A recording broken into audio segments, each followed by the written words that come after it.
SCG news पर अभिवादन के साथ मैं हूं नरेंद्र पांडे।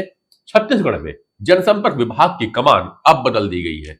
अब इस विभाग के नए आयुक्त होंगे रवि मित्तल। इसके साथ ही सूरजपुर के कलेक्टर को भी बदला गया है। अब यहाँ एफ जयवर्धन को जिम्मेदारी दी गई है। जशपुर के कलेक्टर भी बदल दिए गए हैं। यहाँ रोहित व्यास को जिम्मेदारी दी गई है। जनसंपर्क विभाग के पूर्व कमिश्नर आईपीएस मयंक श्रीवास्तव को गृह विभाग वापस भेजा गया है। ज्ञात हो कि 5 दिन पहले 5 आईपीएस अफसरों का भी ट्रांसफर किया गया था। इनमें उदय किरण को रायपुर से दंतेवाड़ा भेजा गया, तो वहीं रायपुर के पुलिस हेडक्वार्टर में अरविंद कुजूर डीआईजी के तौर पर ऑफिशियल कामकाज देखेंगे। सूरजपुर में हेड कांस्टेबल तालिब शेख की पत्नी और बेटी की हत्या के बाद उठे बवाल के पश्चात वहां के तत्कालीन एसपी एमआर अहिरे को हटा दिया गया है। उन्हें रायपुर यातायात उप महानिरीक्षक बनाया गया है। उन पर मास्टरमाइंड कुलदीप साहू को संरक्षण देने के आरोप लगे थे। अब उनकी जगह पे प्रशांत कुमार ठाकुर सूरजपुर के नए एसपी बनाए गए हैं। इधर रायपुर में राजनीतिक सरगर्मियां अब तेज हो रही हैं। बता दें कि बृजमोहन अग्रवाल के सांसद निर्वाचित होने के पश्चात खाली हुई रायपुर दक्षिण विधानसभा में चुनाव होने वाले हैं, जिसके लिए कांग्रेस ने आकाश शर्मा को अपना प्रत्याशी बनाया है।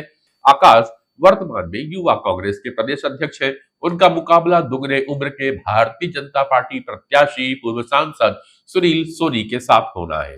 सुनील सोनी को बृजमोहन का साथ है तो आकाश के पास में कांग्रेस का हाथ।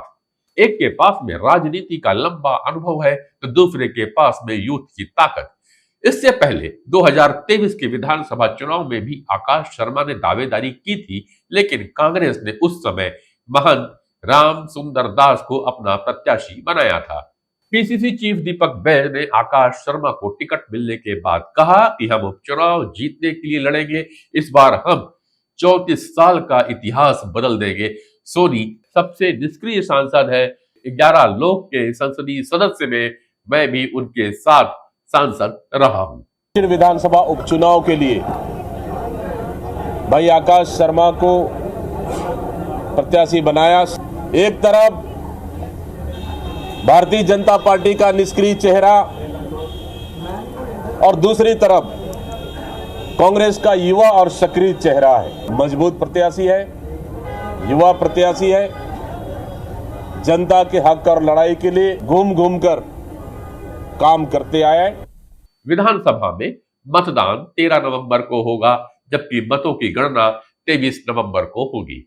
बात महाराष्ट्र की भी करते हैं, जहां महाराष्ट्र विधानसभा की 288 सीटों के लिए महाविकास आघाड़ी के घटक दलों के बीच सीट शेयरिंग पर सहमति बन गई है। सूत्रों के मुताबिक कांग्रेस 100 से 105, उद्धव बाला साहब ठाकरे की शिवसेना 96 से 100, जबकि एनसीपी 80 से 85 सीटों पर चुनाव लड़ सकती है। यह फार्मूला लोकसभा चुनाव में हुई जीत के आधार पर तय हुआ है। समाजवादी पार्टी ने 12 सीटें मांगी है। कैंडिडेट्स का ऐलान आज शाम तक होना है। इधर शिवसेना शिंदे गुट ने 45 सीटों पर कैंडिडेट्स घोषित कर दिए हैं। बीजेपी ने पहले ही 21 अक्टूबर को 99 प्रत्याशियों की पहली लिस्ट जारी कर दी थी। चलते चलते भूटान के प्रधानमंत्री शेरिंग तोब्गे के उस बयान की भी कर लेते हैं, जिसकी चर्चा काफी की जा रही है। तोब्गे ने कहा, यह सदी सही मायने में और हर पैमाने में भारत की सदी है। दुनिया को भारत की जरूरत है। रूस और यूक्रेन का संकट यदि कोई हल कर सकता है तो वे भारत के प्रधानमंत्री मोदी हैं। ग्लोबल साउथ भी भारत की लीडरशिप पे भरोसा कर रहा है। आपका सुझाव का इंतजार। तब तक के लिए नमस्कार।